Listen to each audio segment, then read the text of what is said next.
Surely you can't be serious. I am serious. And don't call me Shirley. Oh, Captain, my captain. I'm telling you straight, it's my way or the highway. Oh, command me, Lord. Now you want to get nuts? Come on, let's get nuts. Tell me something, my friend. You ever dance with the devil in the pale moonlight? I always ask that of all my prey. I just like the sound of it. I'll have what she's having. You have chosen wisely. It reminds us of all that once was good. And it could be again. My calculations are correct. When this baby hits 88 miles per hour, you're gonna see some serious... You're listening to the 30-something Movie Podcast. Classic movies, 30 years in the making. You're listening to the 30-something Movie Podcast. It is episode number 247. We're almost at 250. Almost at 250. 250. Pull back the curtain a little bit. We already recorded 250. We already it was recorded a lot of fun. It was good. It was a good time. Yeah, so that'll be a lot of fun. Can't wait for you guys to hear that. But this is episode number 247, Drugstore Cowboy. And I will also pull back the curtain and say I have been humming the song Rhinestone Cowboy for the last few days, but switching the words to Drugstore Cowboy. Oh, have you now? Mm-hmm. So now it's been stuck in my head, and I've been doing that like nonstop for the last 2 days now. Like a drugstore cowboy. Okay. Anyway, quick spoiler alert. We spoil the movies. And as we did with last week's was Sex, Lies, and Videotape. We said that involves some maybe adult type topics. Not that we ourselves will be vulgar or obscene in any way, but or that we're adults.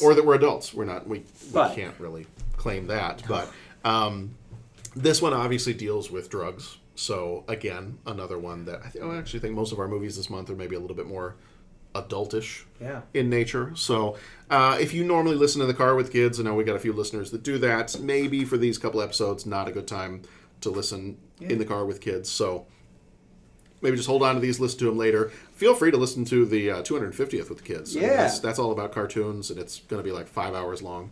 It's awesome. When I get done editing it in 2021. Around about the time the new Mortal Kombat movie comes out. So that's just that. So maybe a little bit more adultish in our conversations this time around. But if you haven't left us a review on iTunes, please go ahead and do that. iTunes or wherever you get your podcast. We'd really appreciate it. Lets more people find the show. And it's just a great way to help support the show. Visit our website if you haven't already, 30podcast.com, or any of the social medias. We are 30podcast on all those. Instagram, Facebook, Twitter, all that stuff. So I've got Pat with me. Hey. How you doing, Pat? I'm doing well. Doing well. I think we're just going to jump right on in here and get going. The only thing that I've got movie news wise is, and this is by the time people are hearing this, it's probably a couple weeks old now at this point. Penguin and Catwoman are potential villains for the new Batman movie. Oh, exciting! Yeah. So they've had a couple of rumors going around about who's in the running to be Batman. Okay. And I know one of them was Robert Pattinson, who was in the Twilight movies as one of the vampires. Okay. So I don't know. I haven't seen him in a lot of movies. I haven't watched the Twilight movies. I haven't seen him in a lot of movies. So and these are DCEU movies. I don't know if the DCEU exists anymore. Oh, okay. I don't know what. So we had Justice League. And... I think this is separate from. I think once the Wonder Woman movie comes out, that may be kind of the end of. So at this point, we're just telling. At this point, I think we're just going whatever direction you want to go. Okay. You want to make a Batman movie? Make a Batman movie. You want to make a Joker movie? You make a Joker movie. You make a Batman movie. You do a Suicide Squad movie. You do Wonder Woman 1984 movie. Whatever you want to do. All right, yeah. Yep. Gotta do what you gotta do. Mm-hmm. So that's all I got. Just saw that out there the other day. All right, let's jump in the DeLorean and head back in time to 89. This week in 89, from June 12th, roughly, to June 18th, 1989. June 14th, groundbreaking begins in Minnesota for the Mall of America. Have you ever been to Mall of America? Oh, I've been to the mall. Okay, I've never been there. So is it amazing, or is it just... It's a big mall. A big mall? It's a big mall. So if you like malls... If you like malls, there you go. All right. So if you are a mall rat... Then... They have an amusement park in there. I heard that. Yeah, Camp Snoopy, they used to call it. I think it might be something else now. But I knew there were some guys, because I went to school right up around there, had a summer gig. They were in the Camp Snoopy band. So, okay. Yeah. Oh, that's cool. Also on June 14th, Nolan Ryan becomes the second pitcher to defeat all 26 Major League Baseball teams. Oh, cool. That's pretty cool. I popped this one in here because my family are huge Little House on the Prairie fans. Okay. June 15th, the actor Victor French dies. He was in Little House on the Prairie and Highway to Heaven. Mm-hmm. He was, and I'm going to completely blank out on his character's name, in Little House, even though we've read all the books and we've watched the entire show, and I'm completely blanking out on what his character's name was, but that's okay. Because he's dead. Mm-hmm. Yeah. Mr. Edwards. That's what his character's name was. Gotcha. You ever watch Little House on the Prairie? Yeah, I watched some Little Yeah. House. Now, wasn't Michael Landon also in Highway to Heaven? Yeah. Okay. Yeah, they kind of went together when they switched over to that show. They kind of went together on that one. Yeah, he was Mr. Edwards. He was the one that was kind of a little bit of the alcoholic, and he's kind of the rough around the edges guy that would teach Laura how to spit and all kinds of other stuff. Okay. And, yeah. But yeah, so he died on this day in not this day, but he died June of 1989, and then June 16th, 1989, Ghostbusters 2 premieres. All right. We got that one coming up later this year, too. Cool. Top book was The Russia House by Jean Le Carré. And top movie was Star Trek V, The Final Frontier. So it was top movie 2 weeks in a row. Okay. Okay. And top song was Wind Beneath My Wings by Bette Midler. Do you want to sing some of that? You are the wind beneath... What did anyone tell you? You're my hero. Yeah. You are the wind beneath my... And There you go. I think I'm 2 songs, right? I don't think so. I think it's the same song. Anyone know that you're my hero? I think so, yeah. Boom, boom, boom. Yeah, it all works. Is that right? I think so. Man. We're going to go with it. I mean, Let's go with it. Just I'm get not gonna- Canna Geller and I'm not- stop singing. I'm not going to question. Yeah. Go with it. That's fine. All right, so we'll just jump onto the movie here. Drugstore Cowboy is our movie. Came out on the 20th of October, 1989, rated R, with a runtime of 1 hour, 41 minutes. Directed by Gus Van Sant, who also did My Own Private Idaho, Finding Forrester. Producers were Karen Murphy and Nick Weschler. Murphy did This Is Spinal Tap and Best in Show. Weschler did Requiem for a Dream and Under the Skin. Writers on this one, James Fogle did the novel. He died in 2012. Drugstore Cowboy is his only credit. Gus Van Sant did the screenplay. He did My Own Private Idaho and Even Cowgirls Get the Blues. Daniel Yost did the screenplay. He also did Criminal Act. And William S. Burroughs, who did some additional dialogue for the movie and died in 1997, also did something called Naked Lunch. Cinematography by Robert D. Yeoman. He did The Life Aquatic with Steve Zissou, The Grand Budapest Hotel, and Ghostbusters, the 2016 all-female version. Music was done by Elliot Goldenthal, who also did Pet Sematary, Demolition Man, and Alien 3. What are the 3 shells for? Love that movie. He doesn't know how to use the 3 shells. He doesn't know how to use the 3 shells. Taco Bell. Budget for... When do we get to do that one? Is that 92? I think we have 93? a little bit more. Okay. Do you want to keep doing your intros? 90, I'll keep doing the intro. You look it up. It's either 92 or 93, I think. Budget was $2.5 million. Box office was $4.7 million. So reviews on this one. 93. 93. Okay, so we got a little bit of time. Reviews on this one. I'm going to work backwards on this one, just kind of like we did last week. So worked backwards on this because I'm a little surprised by the critic score.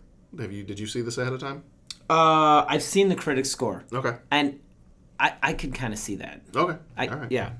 So CinemaScore didn't have one for this one. Letterboxd gives it a 74%. IMDb gives it a 74%. The Rotten Tomatoes audience gives it an 85%. And the Rotten Tomatoes critics gives it a 100%. Yeah. Okay. Starring Matt Dillon as Bob. He was in There's Something About Mary and The Outsiders. Kelly Lynch was Diane. She was in Roadhouse and Charlie's Angels. James LaGrosse was Rick. He was in The Last Winter and Certain Women. Heather Graham played Nadine. She was in Austin Powers' The Spy Who Shagged Me and Boogie Nights. Eric Hull was the druggist. He was in My Own Private Idaho and Nowhere Man. Max Perlich was David. He was in Cliffhanger and Maverick. James Rimar was Gentry. He was in The Warriors, 48 Hours, and The Dream Team. And Grace Zabriskie was Bob's mother. She was in Child's Play 2 and Armageddon. All right, here's the trailer. We'll be back in just a second.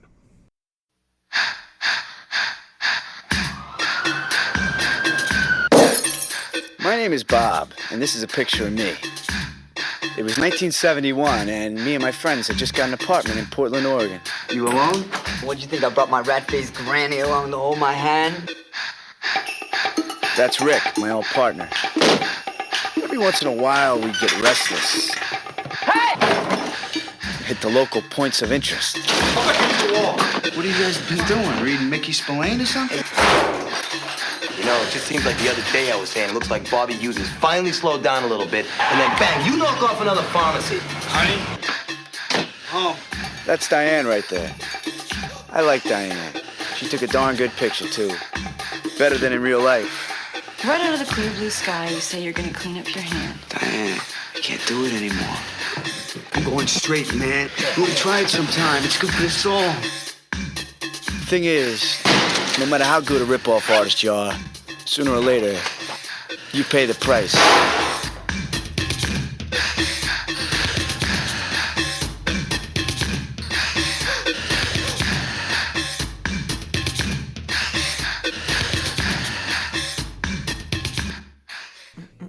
All right. So, is this the first time you've seen this movie? Yeah.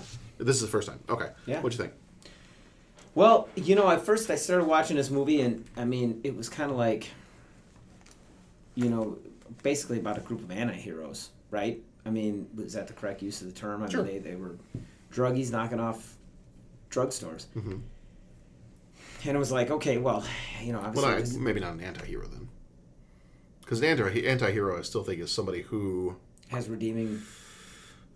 Well, no, maybe you're right. Yeah, I thought anti-hero was like not just like a misunderstood hero or a reluctant hero. I always thought of an anti-hero was somebody who does things that ultimately turn out to be good, but they have either their motives or their actions are less than heroic. Sort of like the opposite of a tragic hero. Like the Punisher. Okay. I think of the Punisher as being an anti-hero. You know, he obviously killing people is not. It may work out to be good. Quote fingers good. Sort of like a Deadpool type thing. Yeah. Okay. But I might be wrong. Like that. Well, as I think about it a little bit more, it might just be that it's a like a protagonist of a story who's not really heroic, but they're still the protagonist. Yeah. I would have to look that up. I would err on the side of you being right and me being wrong. I don't know about that. But let's just say. No, what I mean, I would. Let's say we're both right. Let's say we're both right. That's fine. Well, in any event, they're basically about junkies knocking over drugstores. Right. Yeah. Okay. They're not good people. Right. And it's just about them. And you know, it's like when you go in to watch the Venom movie or the Punisher movie, you know that like your main character, this is not really going to be a redeeming person necessarily. Yeah, and so you're kind of watching it like, okay, are they going to glorify this or? Are they, and then as you go, I kind of realized right quick that. Yeah, they're not really glorifying anything. This is just really disgusting. I mean, this life, ugh. And they really brought that out, and it just shows kind of the junkie, you know, someone addicted to drugs and just what they do to get their next fix. Mm-hmm. You know, it's just that's all of life revolves around that. Yeah, like their mission in life, their coming together, their alliances with other friends or whatever. It all revolves around getting drugs. And as soon as that goes away, like the team splits up. You know, I mean, you know, the one gal died in the overdose. The other one, I don't know what happened to the other dude. He kind of just took off. And you know, and his girlfriend, they all just kind of go their separate ways. And so I mean, well, he's kind of, don't they towards the end of the movie, don't they say that he's in charge of the gang now? Yeah, they're like their little group of. Doesn't she say something like I'm in Rick's crew now? Was that what it was? That was him. Okay. When what's her name, Diane? When Diane sees Bob at the end of the movie, and he's like, yeah, I'm trying to get clean, and she's like, well, you know, I can't. He's like, I'm trying to win you back, and she's like, no, I'm with Rick now. I'm part of Rick's crew, and or I got a new old man is what she says. I got a new old man. And Rick's my old man now, and I'm part of his crew. And, okay. Yeah, so I think you don't see him again. I don't think, but. Right. You find out later that that was him. And maybe when those two guys show up, you know, because one of them is what's the kid's name? David. Yeah. You know, when they show up and they just beat the crap out of him in his apartment. I almost kind of got the sense that maybe they were probably working for him too. But yeah. So they turn on him. So I mean, there's nothing really in the movie. It just kind of. I mean, there isn't even that kind of like tongue-in-cheek, we can laugh with him, or even though he's kind of the bad guy, we're cheering for him. I mean, it's just a really sad story about, you know, people being addicted to drugs. And so I think is pretty powerful in that. And I think they do it in a non-glorifying way. Mm-hmm. Now, the interesting thing is, and I'll zoom all the way ahead to the end, I thought the end became chilling when he gets beat up and he gets put in there like, hey, Bob, hang in there, hang in there. We're going to get you to the hospital. And he just kind of sits back. He's like, whatever, I'm just trying to live my life, stay clean and all this kind of thing. And then at the very end, he's going, I'm going to the biggest drugstore there is. And he talks about going to the hospital. And I think when you fast forward 30 years and we've got an opioid crisis, quote unquote, that we're calling it, and a large problem is the overprescription of opioids or prescription drug abuse, and that's a thing. That line really, that was like, whoa, reality check. And so I don't know that we necessarily knew then, but I mean, that was it wasn't just, given what we know now, it wasn't just a throwaway line in the movie. It was like I said, it was chilling. It was like, oh my gosh, look what we're trying to, look what we've sowed, and now what we're reaping because of it. It's yeah. So I was taken with the movie. I don't know that I necessarily want to see it again, but I thought it was powerful, and I could see where the critics are all like, man, this thing was, they were pretty high on it because of that. So. Is that a pun? They were high on it? No, but it could be. Okay. Again, I wish I thought you did that on purpose. I wish I could have. Why don't you just say you did? Yeah, I did. Okay. I did, yeah. Yes, I am. It was my understanding there would be no math. That's right. First time I'd seen this movie too. And I didn't know what to expect going into it. I think, and originally when I was putting together our list of movies we're going to be doing this year, this is one of those that I had really not heard of before. Vaguely, I think I had heard of it maybe like in a film class at one point, but had not seen it, didn't know anything about it. And I think it's one of those that when we were looking for movies to do, I just kind of said to myself, I said, you know what, even if nobody knows what this movie is, it's one of the most critically acclaimed. If it gets a 100%, I think it was a 4-star rating from Roger Ebert, like a perfect rating. So I figured, you know what, if critics are giving it a 100%, it's at least worth looking at. And yeah, I think the problem that I also ran into was I was a little worried going into this movie, especially towards the beginning, when you get some of those scenes where they're kind of, spacing out a little bit on the drugs, and you got some weird, quirky stuff going on, filmmaking wise, and all that. I was a little worried it was going to start to become like Requiem for a Dream, the other drug movie that was that 2000? I think it came out 2000. That had Jared Leto and Jennifer Connelly, and I actually just watched that movie for the first time. Actually, I think we read in here that it was the same producer for both of these movies, and I just watched that one not too long ago, and that one was kind of rough. That one was a little rough to watch, and especially because I'll admit it. Jennifer Connelly's nice. She looks nice. I don't know her personally, but I'll watch movies with her in them. Sure. She's not necessarily Monica Bellucci levels for me, but, because I know makes your heart go pitter-patter and all that. Makes my little heart go pitter-patter. There you go. There's some rough stuff in there with that, yeah. So after having watched that one, I was going into this one, and there were things about this movie that at first made me think about the Requiem for a Dream. Yeah. And I was like, oh, God, this is not going to be... Is this going to be like that movie? Or am I just watching another one of these...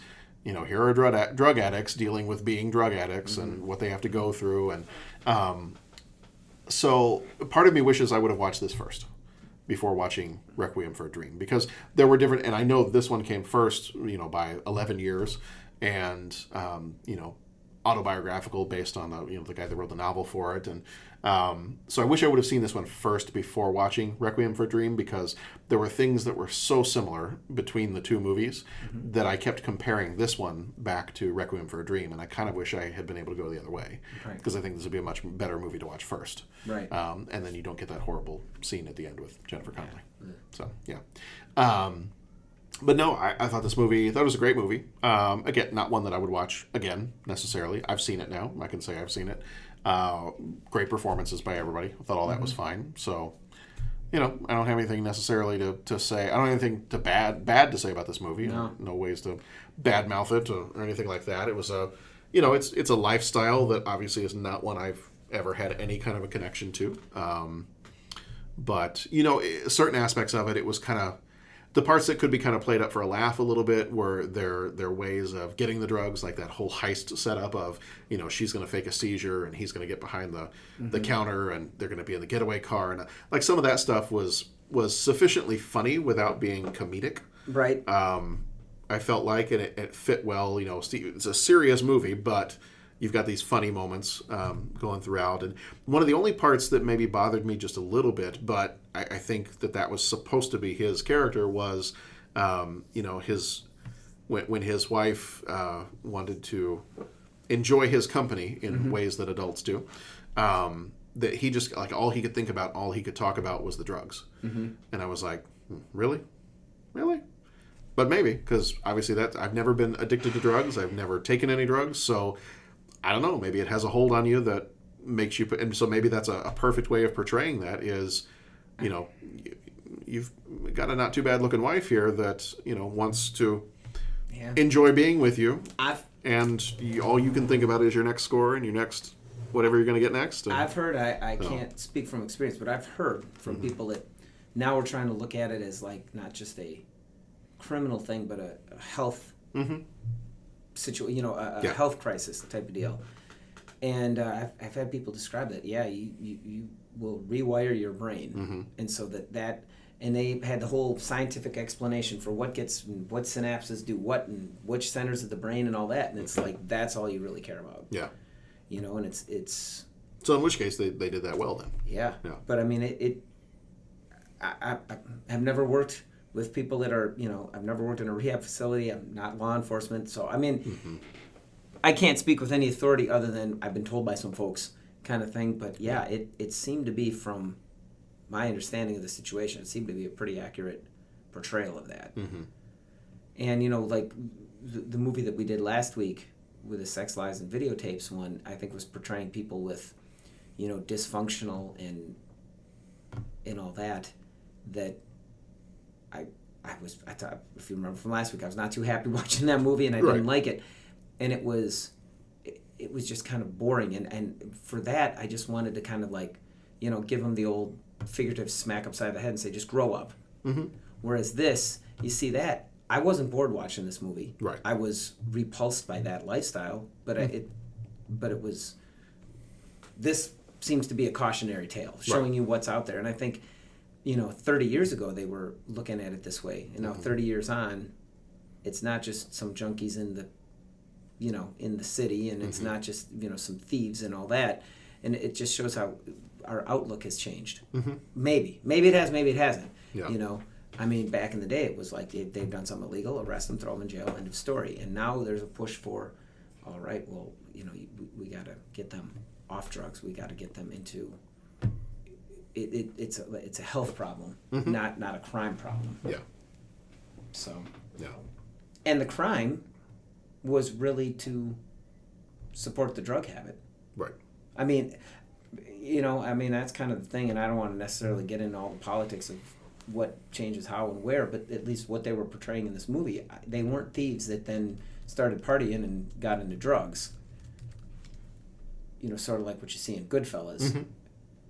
Now, this is like, they fell into drugs, and now it's like, we're going to do whatever we need to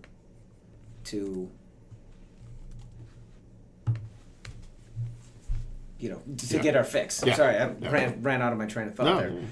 But, because even they weren't even necessarily really good criminals. I mean, they weren't really good thieves. I mean, you know, they had the one thing at the beginning was a little distraction, but that whole thing in the hospital, when he has the guys walk in on him when he's like that doesn't go so well.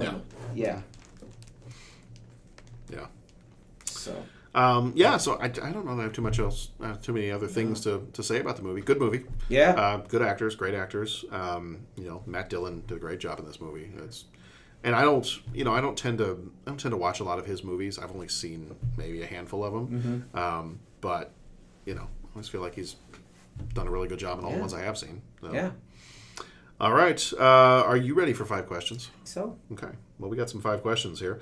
He asks each traveler 5 questions. It's impossible to answer. Impossible because you don't know the answer. Nobody could answer that question. You've got to ask yourself one question. What are you asking me for? I don't know. What you just said is one of the most insanely idiotic things I have ever heard.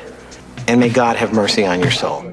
Our 5 questions this time around, 5 questions, if you haven't listened to us before, loosely based on the movie we're watching or the subject matter of the movie. So a little bit easier to come up with 5 questions this time than it was last week when our movie was Sex, Lies, and Videotape. So question number 1, favorite movie featuring cowboys? Magnificent Seven. Okay. Does that count? Sure. Well, I mean, those are cowboys. It's it's a real loose. I mean, technically, they're not driving herds of cattle. Well, right, but yeah. So, think cowboy in like the cultural sense. In the most generic, correct. generalized, most generic, generalized city folk terms. Because my answer is Tombstone. Okay, I was gonna. All right. So yeah, I guess there are cowboys in that one, but I'd there's say a cowboy gang. I'd say Mag 7. Okay. If it has to be specifically about ranchers,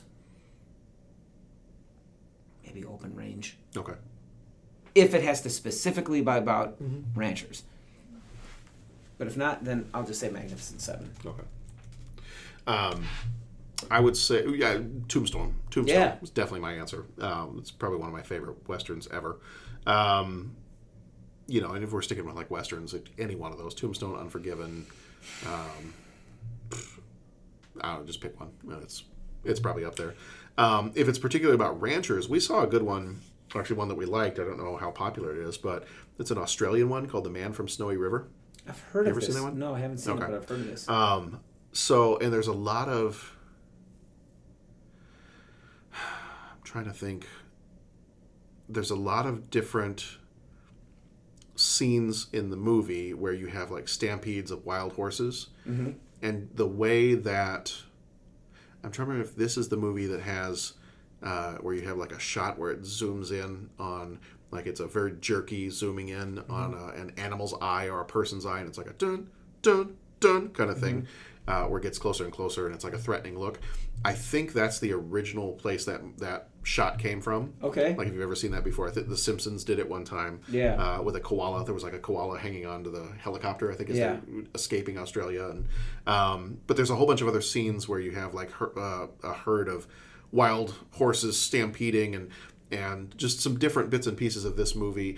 I don't know that it's a very well-known one outside of Australia. Okay. But a lot of other movies have taken from it visually some of the ways they filmed bits and pieces of that movie. And Snowy River. Yeah. I want to say I've seen parts of it or I've heard of it. And you know what? It's actually not a bad movie for kids. Like we watched it a couple years ago. Cool. It's from 82. Let me look it up real quick.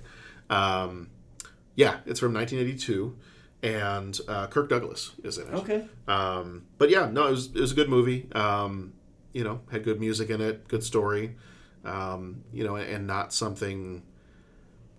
I say the kids would have been. We probably watched it 2 years ago now, so Nora would have been probably 6 or 7. John would have been 10, 9 years old. So cool. Yeah, no, it was pretty good. So if you're ever looking for something to watch with the kids. Question number 2, favorite memory related to a drugstore. So I don't know if this is kind of a weird question. I, in particular, put this in here because I have very specific memories of, I had an uncle who owned a drugstore. Mm-hmm. So I have very specific memories of like going there to get milkshakes and going there and like, sitting and reading the comic books that he had on the little comic book rack. Yeah. And so where I grew up, like, you had the drugstore. Like you didn't have in some of the towns that I lived in growing up. You didn't have a Walmart. You didn't have a CVS. You had the family owned drugstore that was there. Do you have any experience with old school drugstores? Soda jerk family drugstore type thing. Maybe going up and visiting. Some of my mom's relatives and all that kind of stuff. It's funny. I mentioned a drugstore the other day, and the kids, my students, all because I told them to get earplugs for the man room. Yeah. Because it gets so noisy. I said, seriously, guys, any drugstore, just stop. They all bumped. They all go drugstore. They kind of giggled, and I'm like, I wonder if that term is even really used anymore. Probably not. I bet you it's a pharmacy or whatever you call a Walgreens. Yeah. CVS pharmacy or Walgreens pharmacy. Yeah. I bet you it's pharmacy. Yeah. Which is kind of funny that our terminology is going, and you wonder why that happens. But I referred to it as just go to like your local drugstore, and they're all just like, and I'm just like, you said drugs. Yeah, I know exactly, and that was their reaction. No, I don't have any specific when we used to go and hang out at the, that whole thing. Nothing really. Mm-hmm. Nothing really comes out. But I mean, I remember referred to as the drugstore, and I remember going in, especially when we would visit relatives. Yeah. In maybe a smaller town, there was. Okay. Yeah. Yeah. All right. Number 3, favorite drug-related movie.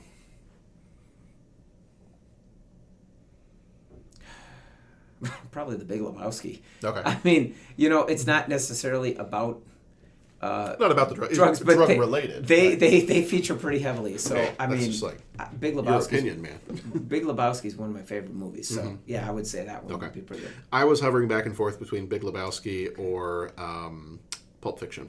Oh, yeah. Which is funny because as a younger person trying to watch the movie Pulp Fiction, the drug overdose scene was the scene I had to close my eyes, especially when they would pop that giant syringe in her chest. And even as like a teenager, I could not watch that scene. Like I had to, when I knew that was coming, I was like, nope, hands over eyes, not watching that. Fast forward, get done, go away. But I used to love that. I used to watch that movie over and over and over again, in high school. All right, question number 4. Favorite Matt Dillon role?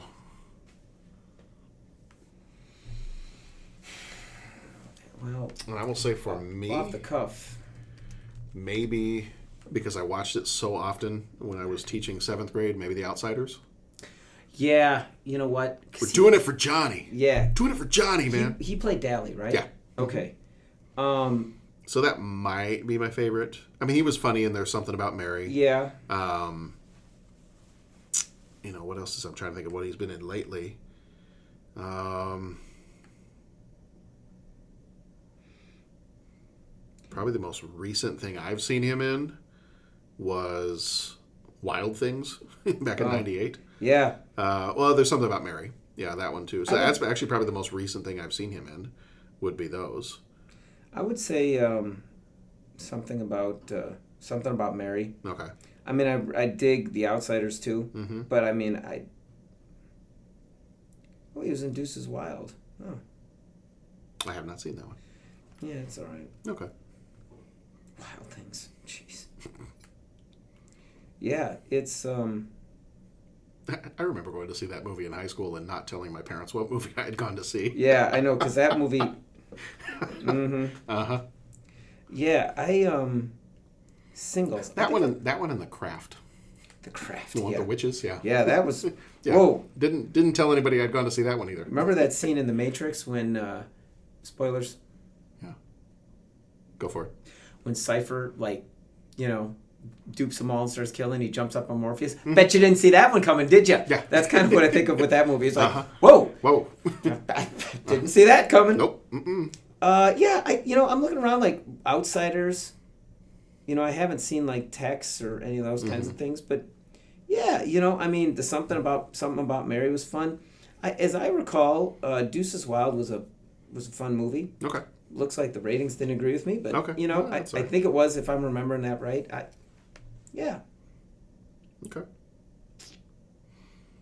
All right. Question number 5: best robbery or getaway scene in a movie? Oh man. Well, best getaway scene? Yeah. I think I have 2 for this. All right, why don't you go ahead, because I got like 12. Okay. My 2... I'm sorry, I just looked. Deuces Wild has 3% on Rotten Tomatoes. 3%? Perhaps that wasn't the movie that I was thinking of. Now I feel like I need to go watch it. But you know what? It is a 3%? I don't even think it has... Who are we talking about again? Matt Dillon. Matt Dillon? Yeah, he's in that. It was on his IMDb. So. Yeah, that's what I saw, but he's not even listed. Well, maybe he asked to be removed from it. Oh, no, he's in there. Okay. Yeah, all right, perhaps it's not the movie I was thinking of. I'll stick with Something About Mary. Hey, now I'm interested to go see it, now that you said it has a 3%. All right, you go ahead about your getaway scenes, because I got like 12. So, I think for mine, and I was because I could dive really deep into this, and I could probably have 12 if I really sat down and spent a lot of time thinking about it. I just went with, like, right off the top of my head, what are my favorites? And the 2 that came up immediately were the entire movie of Baby Driver. Like, that's a great movie. I love that movie. Soundtrack is great. All the action is great. The driving is great. The acting is great. I really like that movie. But I think my number 1, I got to go with this one just for nostalgia, for everything, for comedic value. I got to go Blues Brothers. Okay. I got to go either that entire scene through the city of Chicago. Yeah. As they're being chased by all the police. Yeah. Or the chase through the shopping mall. Or pretty much any getaway or chase in the entire Blues Brothers movie, which is the whole movie. Yeah. So, yeah. Blues Brothers and Baby Driver. Those are my two. Yeah, I mean, there's no way I'm going to be able to pare this down. So if we're saying like specific bank robbery, I mean, Sure. Heat. Yeah. Oh, yeah. Heat. I mean, that was up there for me, too. Oh, my gosh. That is amazing. Empire Strikes Back. Yes. Millennium Falcon busting out of Hoth. I mean, that's fantastic. And then if you're talking about Getaway, I'm Gone in 60 Seconds. Yeah. Bullet. Basically, now we're into any car chase movie, Right. and I know which that, I figured that's your forte, so it's gonna be hard for you to narrow down. Yeah, so I can't. I mean, Ronin had a great scene in it. I mean, if we want to do that, how about the Great Escape with McQueen on the bike trying to get away from the Nazis, jumping his bike over the border. I mean, so there's so many like getaway scenes. I need to narrow that down because I'm just gonna sit here and talk about favorite. That's fine. Chase scenes and all that kind of stuff. I mean the scene in what's the one where they drive the minis, the Italian Job? Yeah. That one's fantastic. That's good. So I think that's. I still have not seen any of the Fast and Furious movies, but I would assume there's some in there. Fast and they're worth it. Those are that's quality right there. Those are fun. If I go back and watch that entire series, are there any that I should just skip, or should I just watch all of them? So here's what you can do. You got to see the first one. Right. And the first one is actually because that's what I've been thinking is that I should at some point I should watch all these movies. Yeah. But are there ones that like could I save time by skipping ones that are you not? could probably first one gotta watch it. Great. Yeah. Second, typical sequel. Okay. Nothing bad, but it's the typical. They're going to amp up the silly stuff. Sure. They're going to amp up the cars. There's not going to be the. Sure. Okay. Then the third one, the Tokyo Drift. I thought that was fun. Okay. That was kind of cool. I mean, there were plenty of like, oh god, really? Like car guys are probably cringing in their seats when I'm sitting there saying this. Then the fourth one, they bring all the originals back and they form the new originals, and then. It's like, wow, the originals are back. But then 5, 6, 7? Are there 8 of them? I think there's 8. 5, 6, 7, 8. It's like each one keeps getting bigger. The Fate of the Furious. Yeah. Well, it's like, because then 5, it's like, we're bringing all the originals back. But we're going to add everyone from every movie. So you bring everybody from all the movies. So now you have an ensemble cast of all these, like, so basically characters. It's the Expendables. Right. Yeah. Then the 6th one is like, I think it's like, we're going to bring everyone back. We're going to add The Rock. Bam! And it's just like, whoa! And then you go to the next one, and it's like, bringing everyone back, bringing the Rock back. We're going to add Jason Statham. We're going to add Gina Carano. And then Gina Carano and Michelle Rodriguez are going to get into a fight. It's just like, oh my God! And then it's just like, the next one, what are we going to do? We're going to bring everybody back. We're going to bring The Rock back. We're going to bring Jason Statham back. And then we're going to make them be on the same team. And then it's just like each time they keep amping up the level of like craziness. So all right. I love the movies. I won't skip them then. I'll watch through all of them. Hammer through it. Okay. If you survived whatever the heck some of the stuff we watch here. Oh yeah. Okay. I just need to find the time to barrel through and I want to rewatch all the Lord of the Rings movies. I need to do that too. Yeah. After listening to the soundtrack show. Yeah. Yep. Yeah. All right. Well, I think that's going to do it for Drugstore Cowboy. You got anything else for Drugstore Cowboy this time? No, it was a good movie. Well, we gotta get away because I know you got places to be. Got places to be. People to see. So check out our website 30podcast.com, at 30podcast on Twitter. We are 30podcast in all the different social media spots, Instagram, Facebook, all that other stuff. Our next episodes coming up will be Tango and Cash and Roadhouse, and then the 250th episode. So that'll be a lot of fun. The favorite cartoons of the 80s. Yeah. So it was a good time. Looking forward. We've already recorded it, so I can say with absolute certainty it was a good time. And I had to leave early. I'm curious. I can't wait to hear everybody's 5 questions. Yeah. Like that was cool. That would be cool to hear their thoughts on all that stuff. So after the fact, did I send you? I texted that picture of that power strip. Yeah. That you could plug in your laptop and other stuff in. Cool. It was the He-Man sword. Yes. I definitely have the power. That's awesome. All right, so that's going to do it for us this time. Come on back next time for Tango and Cash, then Roadhouse, then the 250th. Thank you for being here, Pat. All right, John. Thank you. All righty. Be excellent to each other. Go watch some good movies, and we will see you back here next time for Tango and Cash.